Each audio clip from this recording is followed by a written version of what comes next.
Hello and welcome to Business 360. I'm Shireen Pan. The headlines that we're tracking for you this evening. The Sensex and the Nifty gain for the fourth straight day, ending at the highest level in a month. For the week, both indices are up 1%.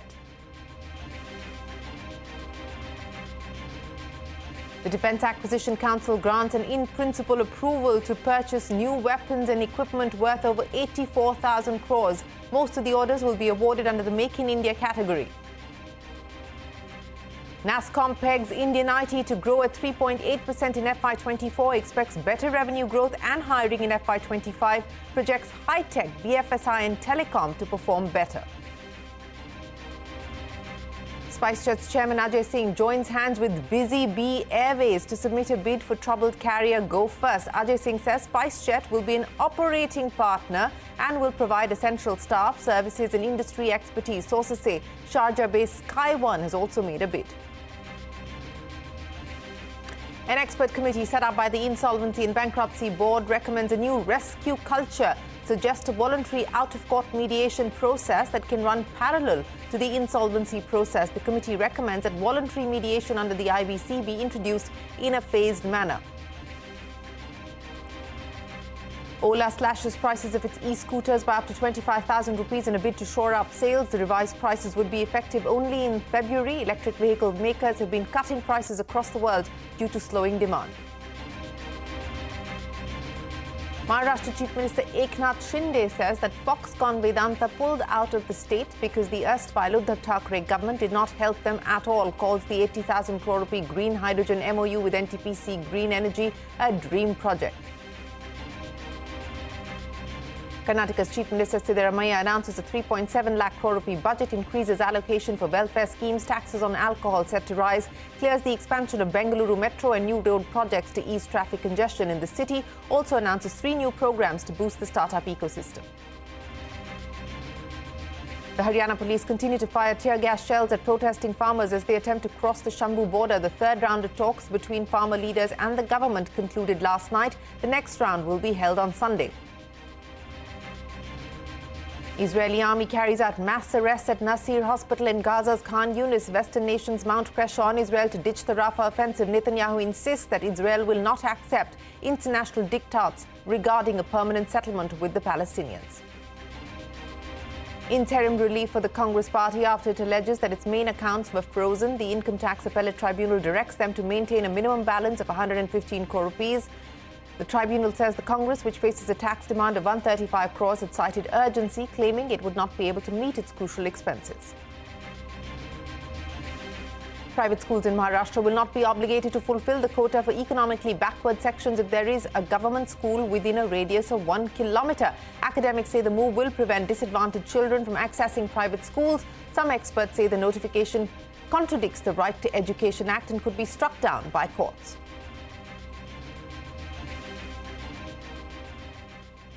Well, let's start with the market action of the day. The Sensex and the Nifty gaining for the fourth straight day, ending at the highest level in a month. The Sensex has gained over 350 points. The Nifty gained over 120 points. Banks and mid-caps marginally underperformed the blue chips. That's the story for today. 1.5% higher on both the Nifty and the Sensex. For the week, both the Sensex and the Nifty have gained 1%, and that's the market snapshot for you.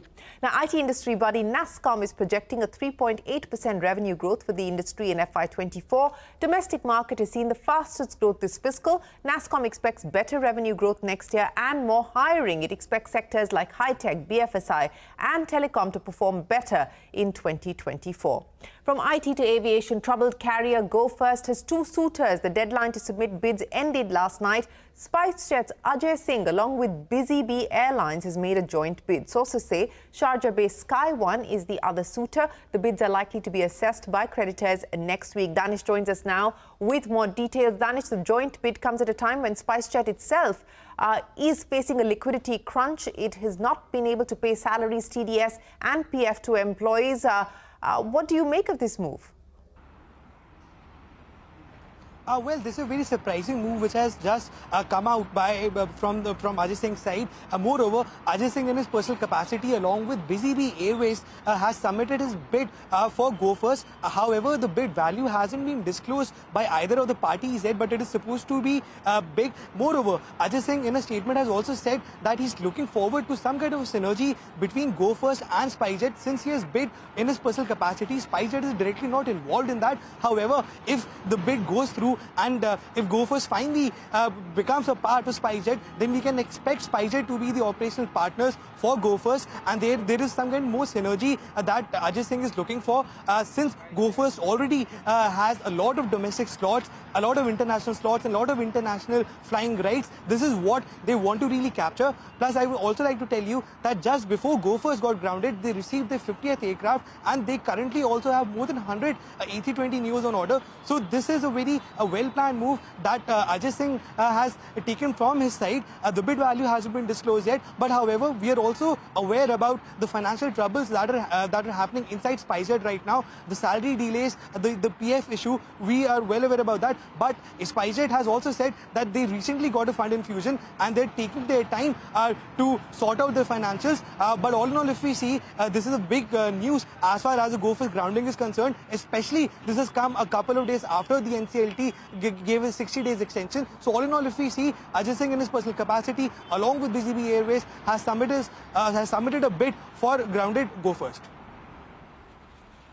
All right, Danish, many thanks for joining us. Remember, Ajay Singh, in his personal capacity, had also put in a bid for Air India. Of course, Air India went to the Tatars, but Singh had put in a bid for Air India as well. Let's now shift focus to the Karnataka budget. Chief Minister Siddaramaiah laid out a budget outlay of 3.71 lakh crore rupees in a budget speech that lasted over 3 hours.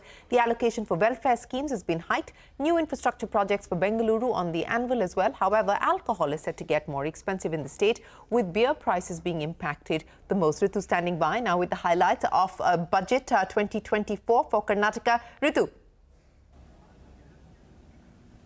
Well, Shireen, an important budget for the state and for Congress with an eye on the upcoming Lok Sabha elections. And a big focus area has been the welfare schemes focused on women, on children and also on minorities.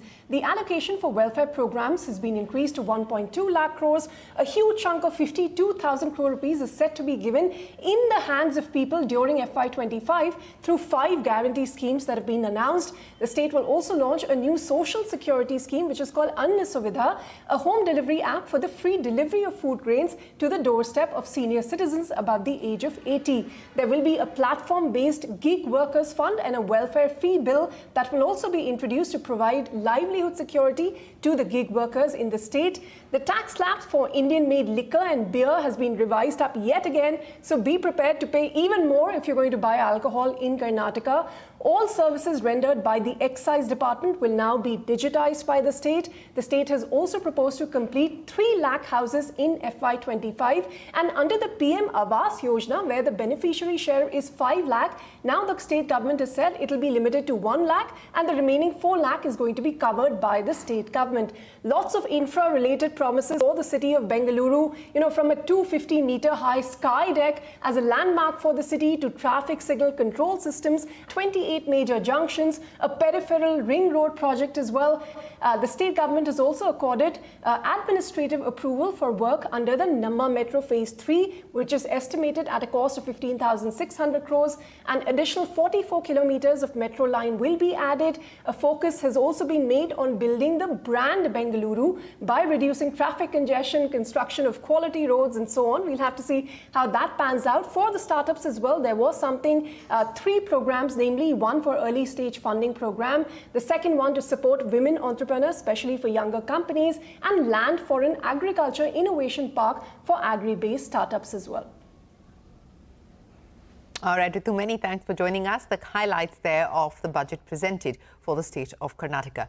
A relief rally has seen shares of Paytm's parent company 197 Communications hitting the 5% upper circuit today, adding over 1,000 crore rupees to its market cap. However, this has come after the stock hit fresh all-time lows in early trade. The stock has more than halved since RBI's directive on the 31st of January. The company had lost close to 27,000 crore rupees in market cap in 11 sessions till Thursday. Further, the National Highway Authority of India has removed Paytm Payments Bank from its list of 30 authorized banks for FASTag services.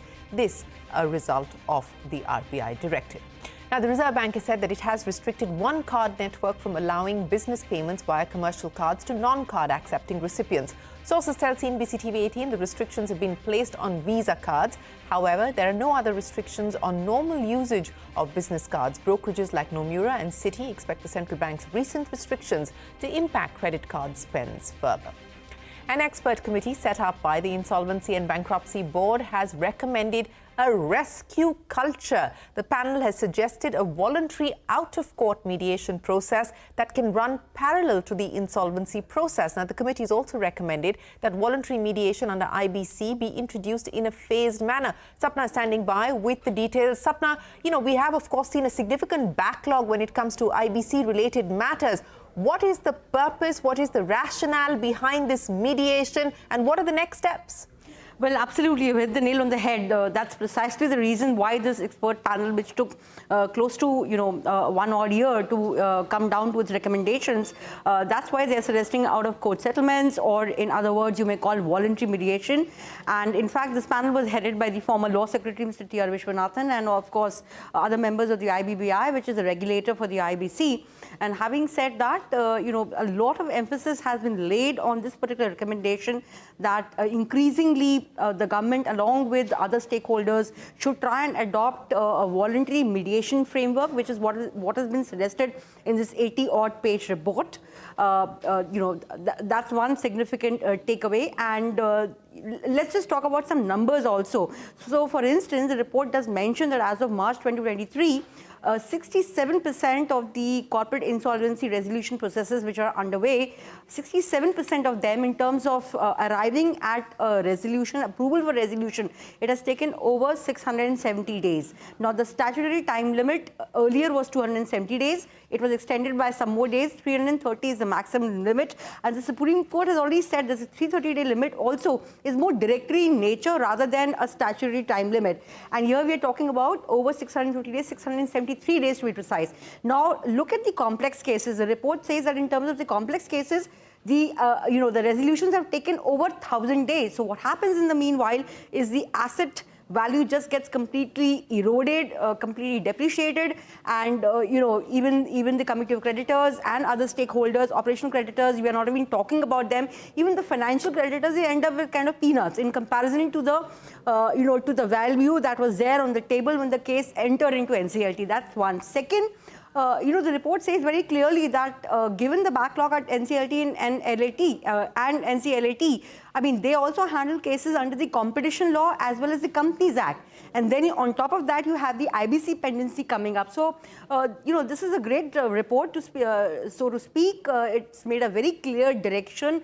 in terms of full framework, in terms of voluntary mediation to be done in phases, to be looked at, smaller cases can be looked at first, which have a quicker turnaround time. The bigger cases can be incorporated slowly. However, the point also remains here that this will need a lot of amendments in the IBC law.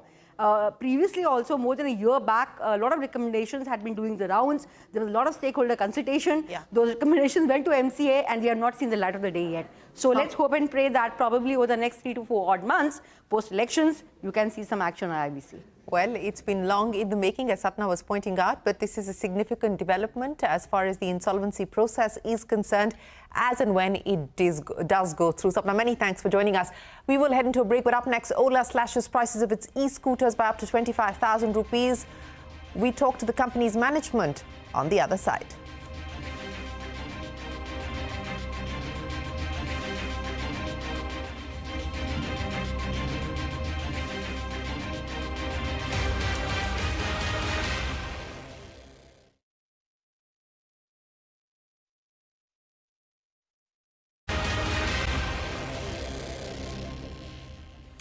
Ola Electric has cut its e-scooter prices by up to 25,000 rupees. This discount will be available for customers who purchase vehicles this month, that is the month of February. Remember, electric vehicle makers across the world have been cutting prices due to slowing demand. Tesla has temporarily cut prices for some of its Model Y cars in the US. Back home, Tata Motors cut prices of its key EV models as well. And Ola has been offering discounts for the last few months. Joining us now to take this conversation forward is Ola Electric's Chief Marketing Officer, Anshul Khandelwal. Anshul, many thanks for joining us. It was a December to remember, and now it's this latest offering for the month of February as well, your Valentine's gift to customers. Anshul, explain to us what's driving the discounts. No, I think we like to give gifts to our consumers, and this is a Valentine's gift to them. No, I think what's driving discounts is our robust cost structure, so primarily on the vertical integration in technology and manufacturing and our strong supply chain. In fact, I would say it's a testimony to that, and we've been trying to drive that up for the last 2 years with generational upgrades in the platform. With our Generation 1 scooters versus Generation 2 scooters, we've fundamentally improved performance and cost structures, and which is why it is allowing us to pass this benefit off to the consumers. And also just like to say that our goal has always been EV penetration, and that's what we are focused towards. In fact, 2 weeks back, we learned from our consumers that the biggest barriers in adoption are actually in charging, pricing, battery warranty, products, and all of them we had announced 2 weeks back. And today, this is a gift to them in February to buy as much EVs as they can.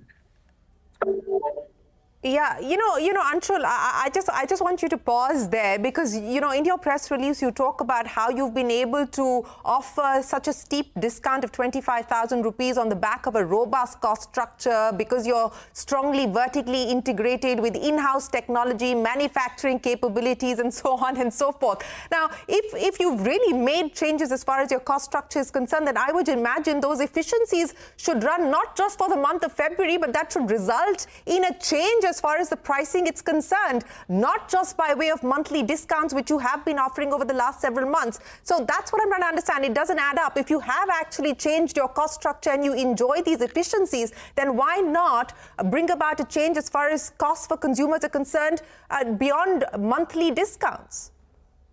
No, for sure. So first of all, it's not about monthly discounts. In fact, in December, we had launched a new product, which was S1 X Plus, and which is why there was the introductory discount on it for about a month or two. And today, this is specifically of February for a reason that we will obviously structural cost reduction will also happen, and post there is more clarity on things from other perspectives as well. And as we go along in our journey, there will be structural movements as well. But for now, it made sense to see how consumers react to such prices, to see how EV penetration increases. And with time, definitely, I think it makes for a structural cost change as well and pass it on to the consumers. What is happening as far as market share is concerned, Anshul? Of course, Ola continues to be the market leader, but we are seeing the incumbents, especially the likes of TVS, etc., gain market share quite rapidly. What is the current market share as per Vahan? If you can share that with us. I'm given to understand Ola now stands at about 30%, TVS almost 21%. No, not really. In the last, if you look at December's data, if you look at January's data, we're close to 40% market share. So while I'm talking about February, till the 15th of February, I'm given to understand that market share has come down to about 30% and TVS has gone up to about 21%. So monthly numbers obviously add up at the end of the month, and Vahan registrations build up towards the end of the month. We have a lot of demand which might not have been registered till now, and at the end of the month is the right time to actually look at market share. If you look at past months trends also. So typically towards the end of month, a lot of registrations always happen depending upon what kind of models people have. But in December and January, we have, and we're very confident that we'll maintain our market share even now. And while others would have been increasing, we've been leaders for the last 18 months. And actually, if you look at our market share, it has gone from 30 to 40%. So I don't see a reason why others might have been catching up, but we have been the leaders and we'll remain so.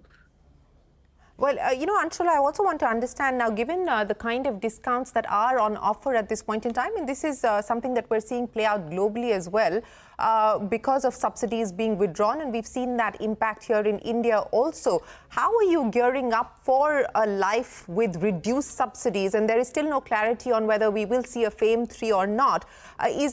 How much pressure is that putting on sales at this point in time? And how are you going to mitigate that risk? How much money, for instance, are you losing per vehicle today? So two things, Shireen. One, we are an Indian company. We sell in India. I don't know what is happening. Obviously, globally, the environment is very different. But in India, two-wheeler EV sales, as you would see in the data, is actually very robust. And I see that India is actually moving very differently from the world, number one. Number two, we have been preparing for a scenario where FAME will not exist in the last 1.5 to 2 years. And that is why I pointed out to the generational upgrade of the platform, which reduced the cost considerably for us in the generation 2. So we, in all our pricing strategy, we always keep in account that FAME will not be there forever. And which is why the investment in in-house battery, in-house motor, and vertically integrated manufacturing at scale, which can now produce almost our capacity is 1 million units in the factory. So we have always been prepared for this scenario and absolutely not perturbed by the fact that FAME may or may not exist. And right now, given the prices, even if it does not exist, it makes for an extremely competitive price for the consumers as compared to the petrol vehicles. So don't see a reason why FAME will change the EV adoption trajectory at all. You didn't answer the question on how much you're losing per vehicle today. We are not, like I said, it's actually, if we are able to do so, it actually shows the strength. And you'll see that obviously in numbers, which I can't reveal right now, but the fact that we are doing it shows the strength in the cost structure. So what should consumers expect in March, Anshul? What should consumers expect in March? 20,000, 25,000, what is it going to be? Not really, but I think we've given whatever consumers wanted. Like I told you, 8 years battery warranty. We have expanded our service network. Charging network is coming up. New products we introduced. India wants higher range, lower price. That's what India wants. India wants value products, and which is what we are giving them. So I think we have given whatever consumers wanted as a gift, and maybe as of now as a gift. And I think let's see how consumers adopt TVs, and we're very confident that it's going to be rapid for this. All right, Anshul, we will leave it there. Thanks very much for joining us. We wish you the very best of luck. With that, it is time for us to wrap up this edition of Business 360. There's a lot more coming up. Don't go anywhere. We're back in a moment with more.